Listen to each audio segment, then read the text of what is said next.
Assalamualaikum warahmatullahi wabarakatuh. Bagaimana kabarnya hari ini? Tentunya masih sehat dan siap melaksanakan pembelajaran hari ini. Baiklah, sekarang kita lanjutkan pembelajaran kita pada kompetensi dasar 3-4. Untuk lebih jelasnya, silahkan kamu dengarkan penjelasan dari Ibu. Nah, sekarang kita masuk ke materi teks eksplanasi yang ketiga. Kompetensi dasar 3-4, menganalisis struktur dan kebahasaan teks eksplanasi. Tujuan pembelajaran kita pada hari ini, setelah pembelajaran ini nanti selesai, diharapkan siswa mampu mengidentifikasi struktur teks eksplanasi. Lalu, kamu juga diharapkan mampu menelaah kebahasaan teks eksplanasi. Namun sebelum kita membahas lebih lanjut tentang struktur dan kebahasaan, kita ungkapkan kembali bahwa isi teks eksplanasi pada umumnya berisi paparan tentang rangkaian suatu fenomena atau kejadian, baik itu berkaitan dengan fenomena alam, sosial, maupun budaya. Teks eksplanasi dapat merupakan jawaban atas pertanyaan mengapa, sehingga uraiannya nanti akan bersifat kausalitas. Kemudian teks eksplanasi juga dapat berupa jawaban atas pertanyaan bagaimana, sehingga uraiannya nanti akan bersifat kronologis. Nah, struktur teks eksplanasi. Struktur teks eksplanasi ada 3. Yang pertama adalah identifikasi fenomena, yang kedua rangkaian kejadian, dan yang ketiga adalah ulasan atau review. Sekarang kita bahas satu persatu ya.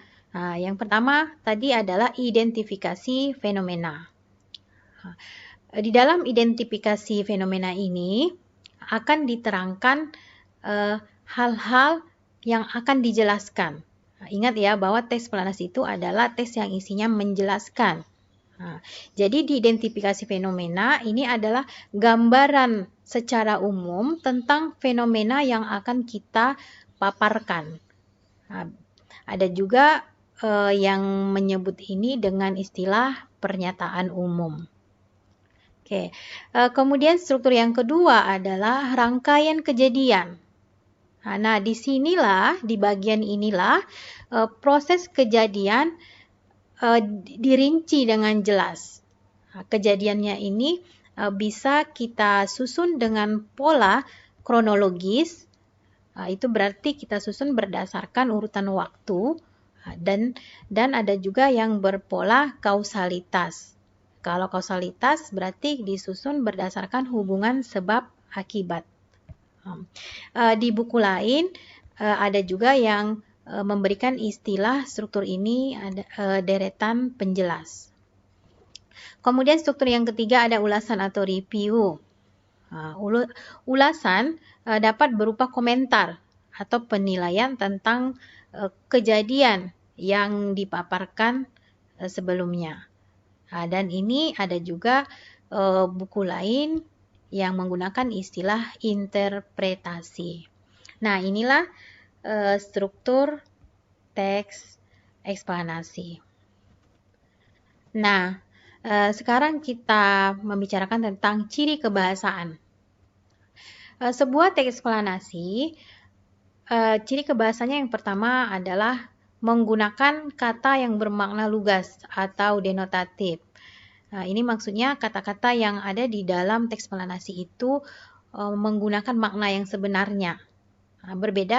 Berbeda dengan kata-kata yang digunakan di dalam karya sastra. Kalau karya sastra itu biasanya menggunakan kata yang bermakna konotatif, makna kias ya. Tapi di teks eksplanasi ini yang digunakan adalah kata-kata yang bermakna denotatif atau sebenarnya. Lalu yang kedua, ciri kebahasannya pada umumnya teks eksplanasi ini mengandung kalimat pernyataan. Ciri-ciri dari kalimat pernyataan adalah menggunakan tanda titik. Oke. Yang ketiga, banyak menggunakan konjungsi kausalitas dan kronologis. Nah, seperti yang sudah kita pelajari sebelumnya, bahwa konjungsi kausalitas adalah konjungsi yang bermakna sebab akibat. Contohnya, sebab, karena, sehingga, disebabkan oleh, dan sebagainya. Sedangkan konjungsi kronologis ini adalah konjungsi yang bermakna urutan waktu. Nah, contohnya lalu, kemudian, setelah itu. Lanjut, ciri kebahasaan yang keempat, banyak menggunakan keterangan waktu. Terutama di dalam teks eksplanasi yang berpola kronologis, ini tentunya akan sangat banyak. Contohnya, yang menggunakan keterangan waktu, pada masa ini, pada saat ini, beberapa tahun yang lalu, itu yang merupakan keterangan waktu. Kemudian banyak ditemukan kata kerja pasif. Ya, kata kerja pasif. Kata kerja pasif ini biasanya berawalan di dan ter. Contohnya ditemukan, dijumpai, dilihat, dan sebagainya. Kemudian yang terakhir, ciri kebahasaannya adalah banyak dijumpai kata teknis atau peristilahan. Maksudnya kata teknis ini adalah kata-kata khusus yang mana maknanya itu sesuai dengan bidang masing-masing. Nah, jadi kalau misalnya teksnya itu tentang pertanian, tentang padi gitu, berarti istilah-istilah yang digunakan itu, kata-kata khusus yang digunakan itu terkait dengan bidang pertanian. Baiklah, itulah sedikit penjelasan dari Ibu. Apabila ada yang kurang jelas, mari kita diskusikan di grup WA. Sekarang latihan kamu, bacalah teks di halaman 54 yang berjudul Nenek Moyang Bangsa Indonesia. Kemudian analisis struktur teks tersebut. Ini analisis strukturnya cukup kamu buat paragraf keberapa. Jadi strukturnya itu identifikasi fenomenanya ada di paragraf keberapa, kemudian proses kejadiannya di paragraf keberapa, kemudian ulasannya di paragraf keberapa.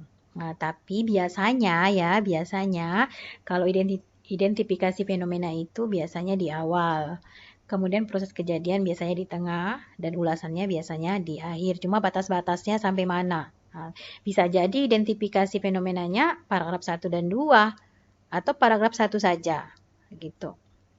Kemudian yang ketiga, analisislah kebahasaan teks tersebut.